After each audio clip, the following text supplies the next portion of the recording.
हाँ भाई, तो हम मैग्नेटिज्म पढ़ रहे हैं, ठीक है। तो सुनो ध्यान से देखें, क्योंकि आज की चीज़ें बिल्कुल नई है तो समझ में आना चाहिए आपको। ठीक यार, मैग्नेटिज्म में एक चीज़ बार बार आ रही है, वो है मैग्नेटिक फील्ड, वो है मैग्नेटिक फील्ड। ठीक, हम आज की क्लास में पढ़ने जा रहे हैं मैग्नेटिक फील्ड क्या होती है, कितनी होती है, ठीक समझ में आया। ठीक, तो बहुत सिंपल सी बात है यार कि देखो, इलेक्ट्रिक फील्ड की तरह मैग्नेटिक फील्ड क्या है कि जितने एरिया में मैग्नेटिक इफेक्ट का ट्रांसफर हो वही क्या कहलाएगा, मैग्नेटिक फील्ड कहलाएगा। तो सबसे पहले ये समझते हैं कि मैग्नेटिक फील्ड क्यों जनरेट होती है।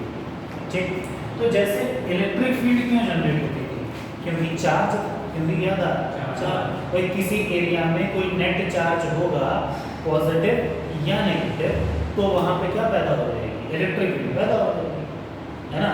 भाई कोई चार्ज क्या पैदा करेगा, इलेक्ट्रिक फील्ड पैदा करेगा। ठीक, समझ में आया। ऐसे ही मैग्नेटिक फील्ड दो कारणों से पैदा होते हैं मेनली। पहला, किसी मूविंग चार्ज की वजह से, पहला किसी मूविंग चार्ज की वजह से। ठीक, समझ में आया।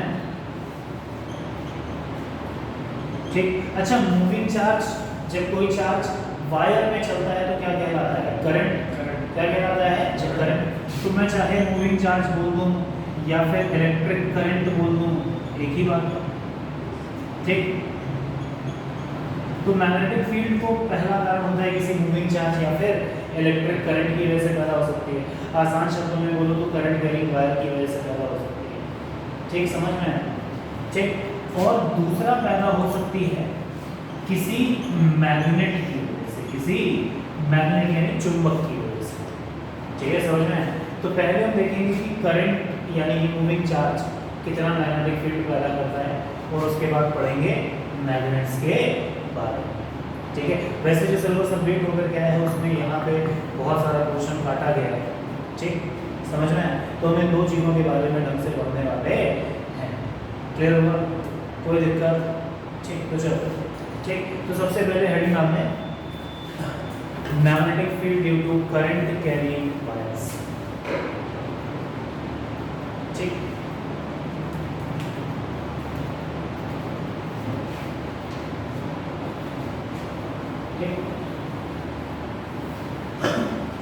अब एक करंट कैरिंग वायर कितनी मैग्नेटिक फील्ड पैदा करेगा, एक करंट कैरिंग वायर कितनी मैग्नेटिक फील्ड पैदा करेगा, ठीक है, ये बताने के लिए एक लॉ है, इसको हम कहते हैं बॉयड-सेवर्ट्स लॉ।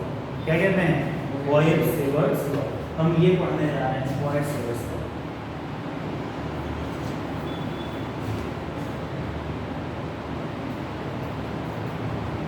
ठीक, बॉयड-सेवर्ट्स। ठीक, समझ में। बॉयड-सेवर्ट्स लॉ क्या कहता है, पहले समझ, चलो छोटी छोटी चीज। मान लो मेरे पास कोई करंट कैरिंग वायर है ऐसा।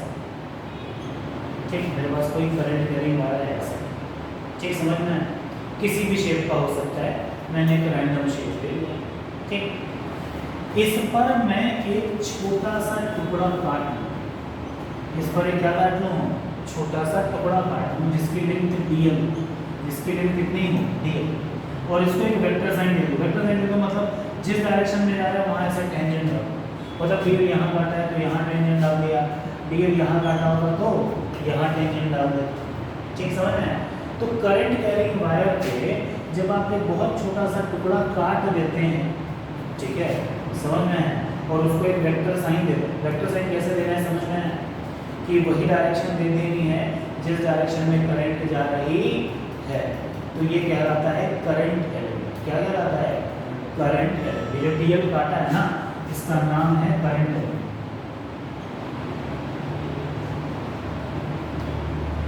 Current,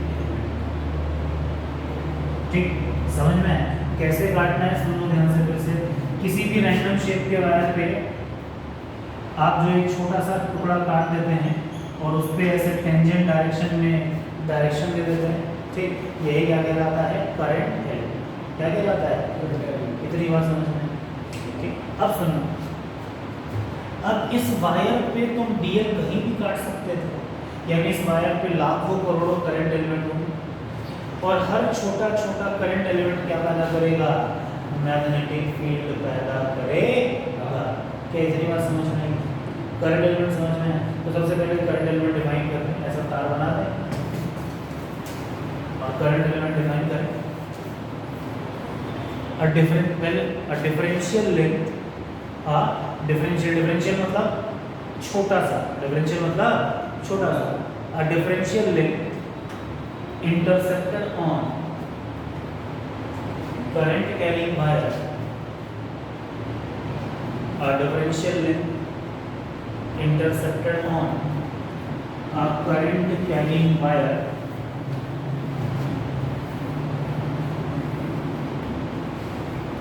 on a current carrying wire with a vector sign is known as current।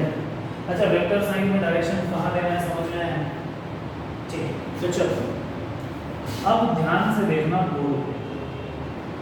मान लो मेरे पास एक करंट कैरिंग वायर था, मान लो मेरे पास क्या था, एक करंट कैरिंग वायर, ठीक समझ में।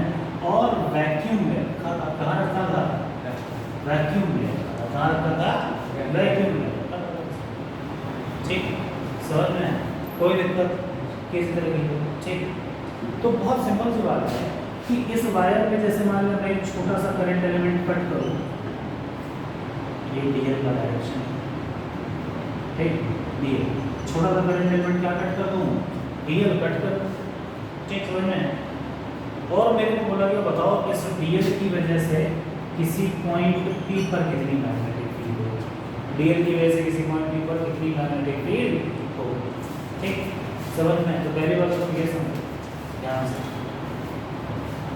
कि जो मैग्नेटिक फील्ड पॉइंट पी पर बनेगी किसकी वजह से, डीएल की वजह से, ठीक समझ में। मैग्नेटिक फील्ड कैसी क्वांटिटी है, वेक्टर क्वांटिटी। तो डीएल की वजह से जो यहाँ पर छोटा सा मैग्नेटिक फील्ड डीबी बनेगा, जो छोटा सा मैग्नेटिक फील्ड डीबी बनेगा, इसका अपना मैग्नीट्यूड भी होगा और डायरेक्शन भी होगा, इसका अपना मैग्नीट्यूड भी होगा और डायरेक्शन भी, ठीक समझ में। तो सबसे पहले डायरेक्शन की मतलब किसकी बात करते हैं, डायरेक्शन। डायरेक्शन देखो कैसे निकालते हैं, क्या करो इसको ऐसे मिला, ठीक, जहाँ पे तुमने डीएल काटा है वहाँ से उस पॉइंट को मिला दो, ठीक है समझ में है। और ये जो एक वेक्टर बना है इसको हम बोलते हैं वेक्टर आर। ये क्या है, वेक्टर किसका वेक्टर है, position vector of point B with respect to differential element, समझ में है, कोई दिक्कत। तो ये है डीएल और ये है कितना आर। अब मैंने क्या करा, ध्यान से सुनना, ठीक है। जो डीबी का डायरेक्शन है वो हमेशा होता है किसकी डायरेक्शन में, डीएल क्रॉस आर की डायरेक्शन में, किसकी डायरेक्शन में, डीएल क्रॉस आर की डायरेक्शन, ठीक। क्या DL cross R, DL cross R कैसे बताओगे, डीएल से लेके आर की तरफ एक एरो लगाओ, अपना राइट हैंड लो और ऐसे क्या कर लो कर्व, तो जो अंगूठा है वही क्या बताएगा, डीएल क्रॉस आर।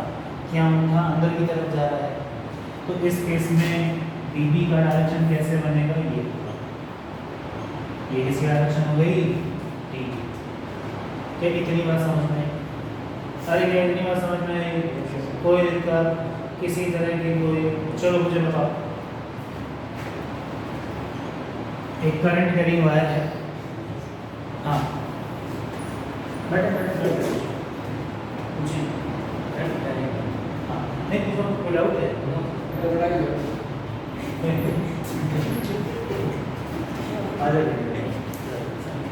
मैं इसका एक छोटा सा डीएल काट रहा हूँ, इस डीएल की वजह से मुझे पॉइंट बी पर मैग्नेटिक फील्ड का डायरेक्शन बताएं। तो डीएल मैंने वायर पे काटा है, डीएल की वजह से पॉइंट बी पर मैग्नेटिक फील्ड का डायरेक्शन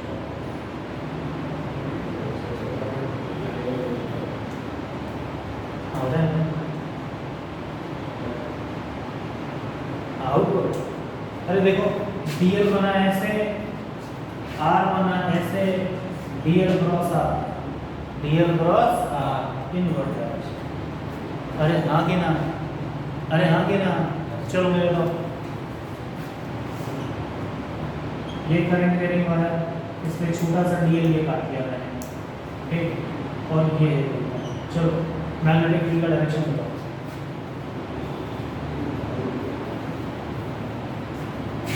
डीएल बना ऐसे, आर बना ऐसे, डीएल क्रॉस आर, है ना? ठीक, डीएल क्रॉस, क्या डायरेक्शन बता दो, क्या डायरेक्शन बता दो, चलो मैं बोलूं, ये वायर इस पॉइंट पर, ये है डीएल, ठीक, डीएल ऐसे ही तो बनेगा। चलो मुझे इस पॉइंट पर मैग्नेटिक फील्ड का डायरेक्शन इनवर्स, समझना है, ये बना इनवर्स, ठीक, समझ तो क्लियर हो गया ना। सबसे पहला काम तो भाई साहब हम डायरेक्शन देख लेंगे, देखिए, ठीक, समझ में है, कोई दिक्कत? चलो तो ये तो होगी बात मैग्नेटिक फील्ड की डायरेक्शन।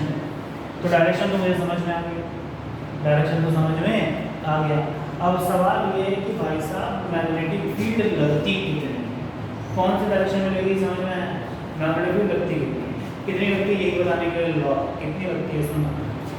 तो किसी भी करंट कैरिंग वायर से अगर मैं एक छोटा सा करंट एलिमेंट काट कर कितना डीएल, ठीक, तो पहली बात तो इस वायर में जितने भी डीएल होंगे वो सब मैग्नेटिक फील्ड पैदा करेंगे, ठीक।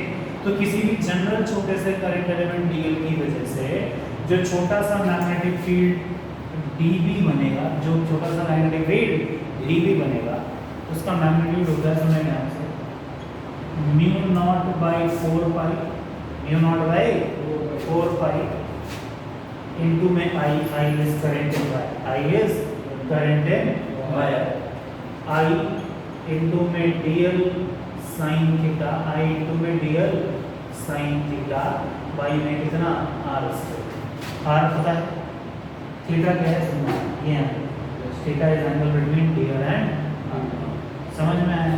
कोई दिक्कत किसी भी प्रकार की कोई, ठीक। और डायरेक्शन तो आपको अपने मन से पता है, डायरेक्शन तो आपको अपने मन से पता है, ठीक, समझ में? जैसे इस केस में डायरेक्शन कहाँ है, एल, इस केस में डायरेक्शन कहाँ है, एल, ठीक, समझ में आया?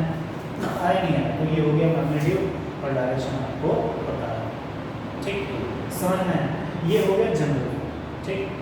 छोटी छोटी बातें और करते हैं, लेकिन सबसे पहले उसका वेक्टर फॉर्म ले लेते हैं। कौन सा फॉर्म ले लेते हैं? वेक्टर, ठीक।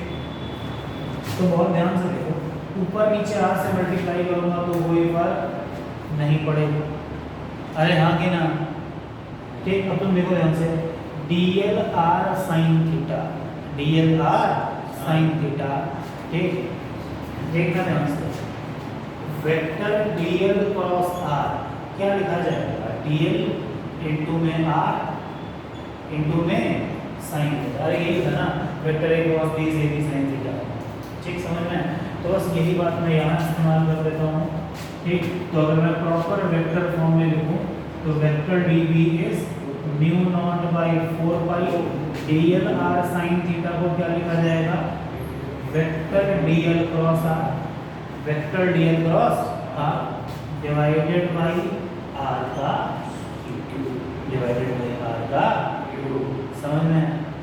प्रॉपर, ठीक, समझ में? ये है एक्चुअल वॉयड-सेवर्ट्स लॉ। अभी लिखे नहीं, कुछ बातें सुन लेते हैं, क्या ये इतना समझ में आया?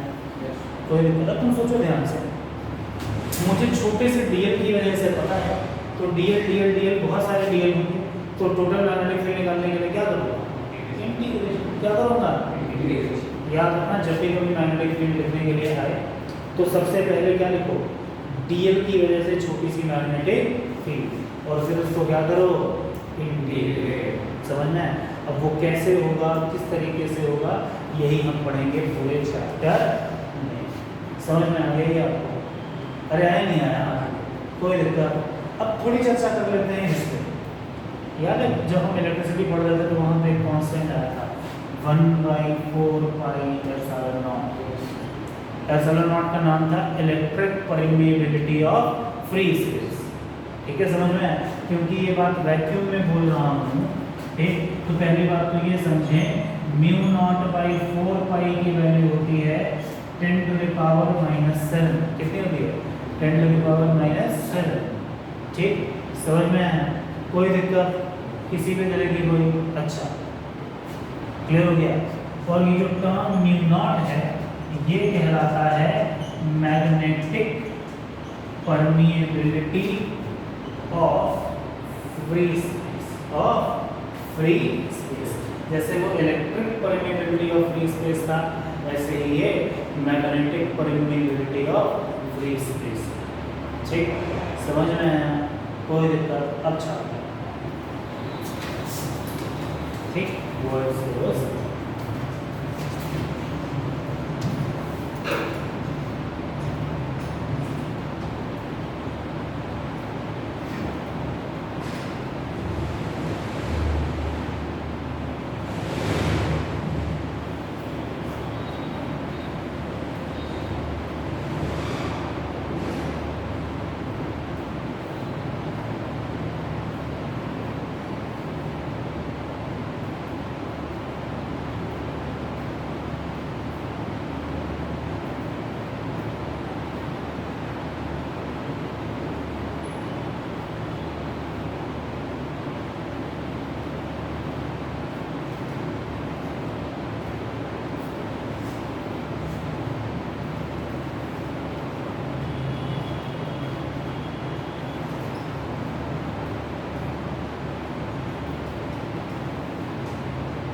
ठीक, समझ में?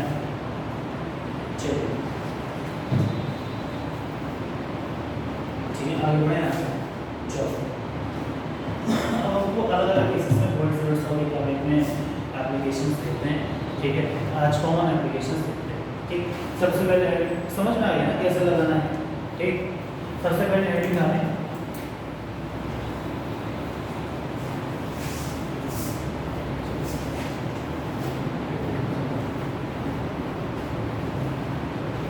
magnetic field at center of magnetic field at center of current carrying wire, magnetic field at center of current carrying wire। ठीक, देखो center of circular current carrying, center of circular current carrying wire। चलो इधर मान लो मेरे पास एक circular तार, मान लो मेरे पास क्या था? सर्कुलर तार। ठीक, अब थोड़ा सा तुम ना एक चीज और समझो, इसको पहले बताऊँ, एक बात मैंने आपको थोड़ा सा बताना होगी। जैसे मान लीजिए कि करंट कैरिंग वायर है, मैं छोटे से पॉइंट डीएल की वजह से मान लो इस डायरेक्शन में करंट कैरी कर रहा है, यहाँ कहीं फील्ड निकालना चाहता हूँ, तो फील्ड कैसे बताऊँ? DL cross R. जैसे मान लो क्या हो, मैं ये करंट कैरिंग वायर है, छोटा सा हिस्सा डीएल इस डायरेक्शन में करंट कैरी कर रहा है, तो यहाँ पर मैग्नेटिक फील्ड कैसे बताऊँ? डीएल क्रॉस आर, यानी आपकी तरफ। अच्छा सोचो ध्यान से, उतनी ही दूरी पर मैं एक पॉइंट यहाँ चुनूँगा, तो डीएल क्रॉस आर ऐसे बनेगा, यानी इस डायरेक्शन में। उतनी ही दूरी पर यहाँ एक पॉइंट चुन लो तो मेरी तरफ बनेगा। समझ में? तो सोचो अगर मैं ऐसे बहुत सारे पॉइंट्स ऐसे घुमा दूँ, तो सोचो इधर मैग्नेटिक फील्ड ऐसे, इधर ऐसे, इधर ऐसे, इधर ऐसे। जैसे एक एग्जांपल, जैसे मान लो पॉइंट ये होता तो डीएल क्रॉस आर ऐसे बनता, पॉइंट ये होता तो डीएल क्रॉस आर ऐसे बनता, पॉइंट ये होता तो डीएल क्रॉस आर ऐसे बनता। तो क्या मैं इन सब पॉइंट को मिला दूंगा तो क्या एक सर्कल बन जाएगा? क्या बन जाएगा? तो एक चीज़ तुम ऐसे फील करना कि जो एक कोई करंट कैरिंग वायर है, ठीक, मान लें इस डायरेक्शन में करंट कैरी कर रहा है, तो छोटे से करंट एलिमेंट डीएल की वजह से जो मैग्नेटिक फील्ड बनती है ना वैसे सर्कुलर बनती है। कैसे बनती है? कैसे बनती है? सर्कुलर। ठीक, हमेशा याद रखना जो मैग्नेटिक फील्ड लाइंस होती हैं कैसा पैटर्न बनाएंगी? सर्कुलर। किसी भी छोटे से करंट एलिमेंट के लिए कैसा पैटर्न बनाएंगी? सर्कुलर। समझ में आया? सर्कल कैसा बनेगा? बहुत अच्छे से समझ लो। जिस डायरेक्शन में करंट जा रही है वहां पे ऐसे थंब को रखो और अपने फिंगर को घुमा दो, तो जो फिंगर का ऐसे कर्ल है ना, ठीक है, यही मैग्नेटिक फील्ड का क्या होगा? सर्कल। यही मैग्नेटिक फील्ड का क्या होगा? सर्कल। ठीक, समझ में आया?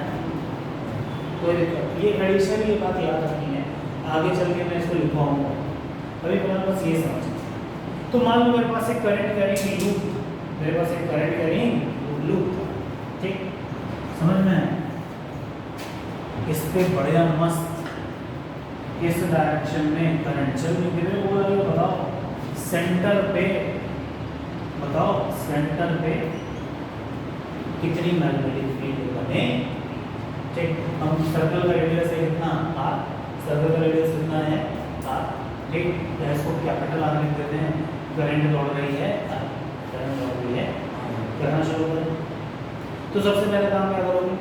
छोटा सा करंट एलिमेंट काटोगे।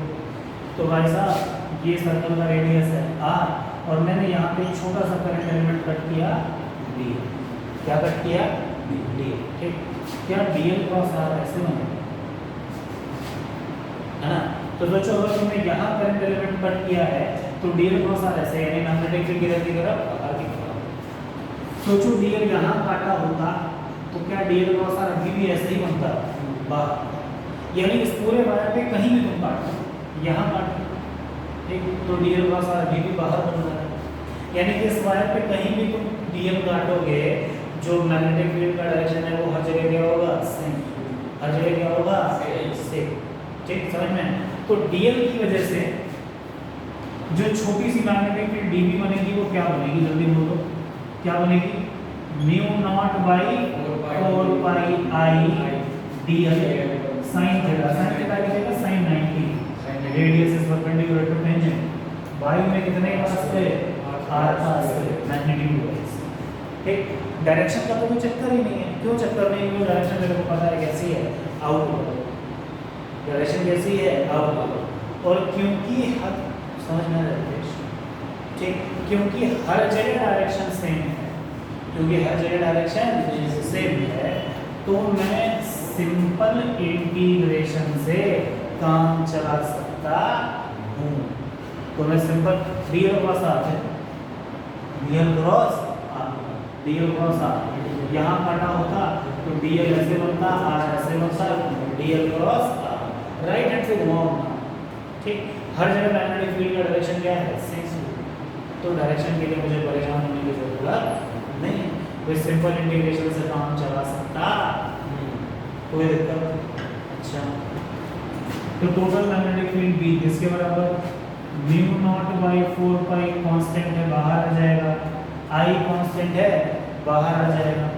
ठीक, sin थीटा यानी sin 90 का वैल्यू 1 डिवाइडेड बाई कितने का स्क्वायर? r का स्क्वायर। अच्छा, अब dl dl dl dl dl dl ये सब ऐसे जोड़ दो तो क्या बन गया? सर्कल। क्या बन गया? अरे भाई integration of dl dl dl dl dl पूरा सर्कल बन गया ना। सर्कल का सर्कमफ्रेंस कितना होता है? कितना होता है? 2 पाई r। ये स्क्वायर बना, पाई से पाई बना, और ये 2 क्या होगा? जल्दी बोलो, b equals to mu naught i वाले में 2r, म्यू नॉट i वाले में 2r। अगर आप प्रॉपर वेक्टर साइन के साथ लिखेंगे तो इस केस में बाहर की तरफ, तो आगे क्या मैं क्या लिख सकता हूँ? क्या लिख सकता हूँ? ठीक है, वैसे तो याद रखिए mu naught i by 2r, mu naught i by 2r। समझ में आया? तो मैंने क्या सीखा कि एक सर्कल हो जिसमें करंट I दौड़ रही है, जिसमें करंट कितनी दौड़ रही हो? I, और उसका रेडियस है r, तो I इज इक्वल टू क्या होता है? म्यू नॉट i बाई में 2r, mu naught i by में 2r। याद रखिए सेंटर पे मैग्नेटिक फील्ड कितनी होती है? म्यू नॉट i बाई में 2r। डायरेक्शन कुछ नहीं, जिधर करंट घूम रही है फिंगर्स को क्या कर दो, तो जो थंब का डायरेक्शन है वही सेंटर पे मैग्नेटिक फील्ड का डायरेक्शन है। समझ में आएगा? लिख लें सारी बात। ठीक है, समझ में आया? चलो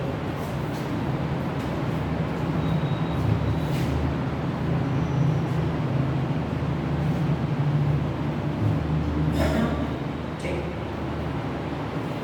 छोटे छोटे पॉइंट्स देखो, ये छात्रों को यहाँ तक, फिर कुछ और बातें बताता हूँ।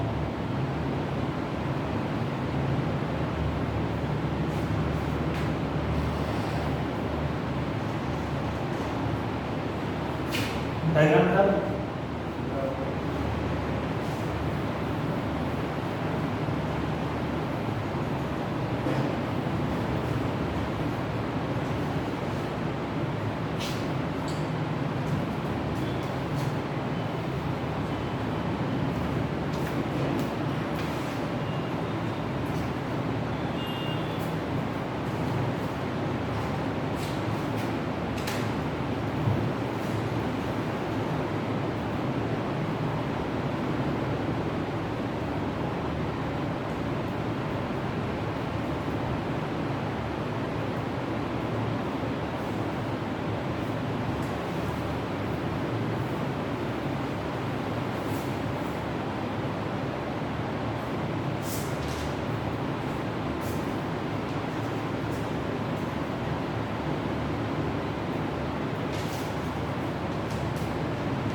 चलो इधर देखो,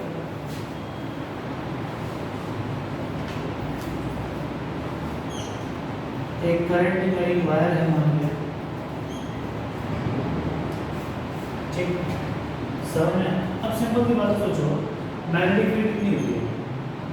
म्यू नॉट आई बाई 2, कहाँ पे? सेंटर, कहाँ पे? सेंटर, ठीक। थोड़ा सा प्रैक्टिकल केस में अगर तुम कभी देखोगे ना मोटर वगैरह में कभी, तो तुम पाओगे कि भाई साहब उसमें सिंगल टर्न नहीं होता है, बहुत सारे टर्न्स होते हैं। आप प्रैक्टिकली देखना, जो सर्कुलर वायर होता है जनरली जहाँ कहीं भी तुम देखते होगे वो एक सिंगल सर्कल नहीं होता है, तार के ऊपर तार क्या होता है? लपेटा हुआ होता है, बहुत सारे टर्न्स होते हैं। प्रैक्टिकल मतलब आम बोलचाल की भाषा में वाइंडिंग बोलते हैं, कहीं कहीं ऐसे लिखा होगा यहाँ मोटर की वाइंडिंग होती है, मतलब वायर से गया तो ना घुमा, ठीक, समझ में आया? तो सोचो कई बार वायर में n नंबर ऑफ टर्न्स होते हैं, कितने नंबर ऑफ टर्न्स होते हैं? n, तो टोटल मैग्नेटिक फील्ड निकालने के लिए मेरे को क्या करना पड़ता है? n से मल्टीप्लाई करना पड़ता है, समझ में आया? ठीक, mu not an I by 2, ये फॉर्मूला होता है, ठीक है, इसको याद रखेंगे, समझ में आएगी? ठीक, अरे आया नहीं आया? ठीक है, समझ में आया? ठीक, तो अभी के लिए यहाँ तक, अगली क्लास में मैं इसी के आगे करूँ।